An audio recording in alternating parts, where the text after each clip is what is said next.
अस्सलाम वालेकुम, welcome to FPS learning hub. मैं हाफिज़ इस्माइल हूं और आप मेरा यूट्यूब चैनल देख रहे हैं। आज का जो हमारा टॉपिक है वो है वर्ब यानी फ़ेल। ये याद रखें कि फ़र्स्ट ईयर के सिलेबस में 5 नंबर का ये सवाल आता है और ये ऑब्जेक्टिव टाइप क्वेश्चन होता है। तो आज हम देखते हैं कि वर्ब क्या होता है। ये याद रखें, ये इस सिलसिले की पहली वीडियो है। तो चलें वर्ब को डिफ़ाइन करते हैं। An action taken with respect to time is called verb। यानी ऐसा अमल जो वक्त के लिहाज से किया जाए वो आपका वर्ब कहलाता है यानी फेल कहलाता है।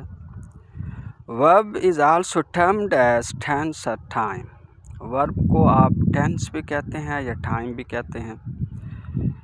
ये टेंस, टाइम या वर्ब जो है वो 3 तरह का होता है। नंबर 1 पे प्रेजेंट, नंबर 2 पे पास्ट और नंबर 3 पे future.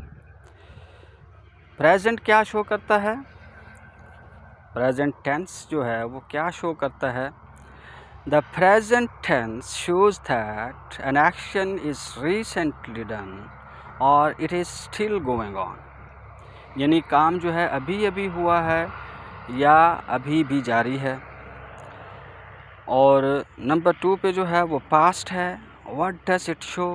It shows that an action is done in some past days। यानी गुज़रे हुए ज़माने में अगर कोई काम हो या माजी में अगर कोई काम हो तो उसको हम पास्ट कहते हैं। और इसी तरह the future tense shows that an action will be done in some coming days or in some past days। तो अगर आने वाले ज़माने में कोई काम आपने करना है तो वहाँ पे आप क्या इस्तेमाल करेंगे? फ्यूचर टेंस इस्तेमाल करेंगे। ये आपको पता है, आप सब जानते हैं। तो आइए अब हम इस वीडियो के दूसरे हिस्से की तरफ मूव करते हैं। जी, तो यहाँ पे हम फ़ेल को यानी वर्ब को जो है उर्दू में डिफ़ाइन करने की कोशिश करेंगे। ऐसा लफ्ज़ जिसके आखिर में नून अलिफ ना आ जाए फ़ेल कहलाता है। मसलन चलना, दौड़ना, पीना, पढ़ना वगैरह वगैरह। और इसी तरह अब हम एक सैम्पल वर्ब लेते हैं पढ़ना।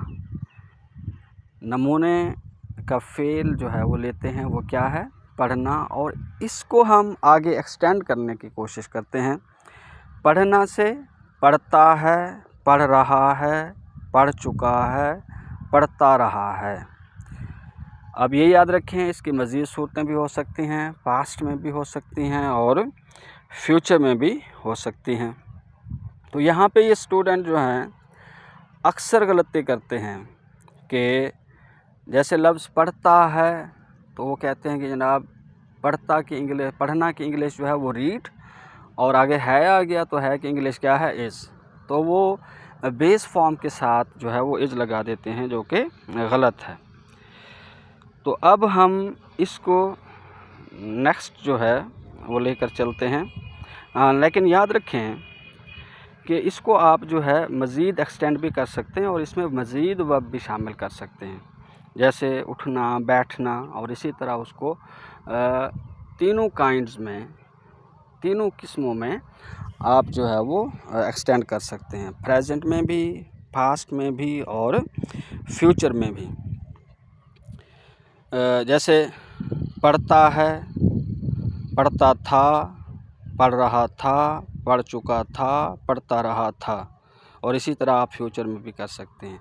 तो चलें अब वीडियो के नेक्स्ट पार्ट की तरफ, जिसमें हम वर्ब की टाइप्स या फॉर्म्स को डिस्कस करेंगे। जी, तो वर्ब फॉर्म और उर्दू में एग्जाम्पल।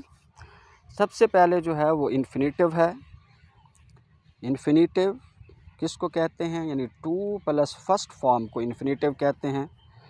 और उर्दू में अगर लफ्ज़ करना आ जाए या इसकी मुख्तलिफ़ सूरतें आ जाएं, जैसे करने या करने, तो वहाँ पे आप इन्फिनेटिव इस्तेमाल करते हैं, यानी 2 के साथ बेस फॉर्म ऑफ वर्ब यानी आपकी ज़ुबान में फर्स्ट फॉर्म ऑफ वर्ब। और लेकिन ये याद रखें कि ये मेरा सेल्फ इन्वेंटेड वे है, आप इससे डिफ़र कर सकते हैं, आपको पूरा हक़ है, आप इख्तलाफ कर सकते हैं। और अगर आपको ये तरीका अच्छा लगता है तो आप इससे फ़ायदा भी उठा सकते हैं। तो चलें जी, अब नेक्स्ट की तरफ मूव करते हैं, जो कि है बियर इन्फिनिटिव। बियर इन्फिनिटिव क्या है? Just first form of verb, यानी just base form of verb को जो है आप बियर इन्फिनिटिव कहते हैं। तो उर्दू में अगर लफ्ज़ करता आ जाए या इसकी मुख्तलिफ़ शक्लें आ जाएं, जैसे करता है, कर सकता है, करता था, कर सकता था, तो वहाँ पे आप क्या इस्तेमाल करते हैं? बियर इन्फिनिटिव इस्तेमाल करते हैं, यानी just first form of verb.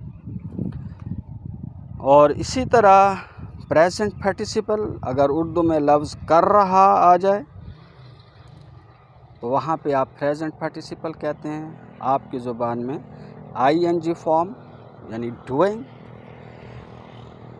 और इसकी भी मुख्तलिफ़ शक्लें जो है वो प्रेजेंट में, पास्ट में और फ्यूचर में हो सकती हैं। और नेक्स्ट जो है वो पास्ट पार्टिसिपल है, कर चुका, यानी अगर लफ्ज़ कर चुका आ जाए और या इसकी मुख्तलिफ़ शक्लें हों, कर चुका है, कर चुका था, कर चुका होगा, तो वहाँ पे जो है आप पास्ट पार्टिसिपल इस्तेमाल करते हैं, यानी डन। क्या इस्तेमाल करते हैं? Past participle. और ये याद रखें कि ये सैम्पल वर्ब है, आप कोई और भी वर्ब ले सकते हैं और उसको सैम्पल बना सकते हैं। तो इसी तरह नेक्स्ट जो है वो है वर्ब फ्रेज़, यानी अगर पास्ट और प्रेजेंट टेंस का कॉम्बिनेशन हो तो वहाँ पे आप वर्ब फ्रेज़ इस्तेमाल करते हैं, या जस्ट प्रेजेंट में भी आप वर्ब फ्रेज़ इस्तेमाल कर सकते हैं, पास्ट में भी आप इसी तरह इस्तेमाल कर सकते हैं और फ्यूचर में भी आप इसी तरह इस्तेमाल कर सकते हैं। तो यहाँ पे जो है वो वर्ब फ्रेज़ क्या है? बीन डूइंग, यानी करता रहा। अब ये इसकी भी मुख्तलिफ़ शक्लें हो सकती हैं, करता रहा है, करता रहा था, करता रहा होगा। तो अगर आपको ये वीडियो अच्छी लगी है तो इसे लाइक कर दें, शेयर कर दें, और मज़ीद इस तरह की वीडियोज़ के लिए चैनल को सब्सक्राइब कर लें और बेल आइकॉन को प्रेस कर लें। मिलते हैं एक नेक्स्ट वीडियो में। अल्लाह हाफ़िज़।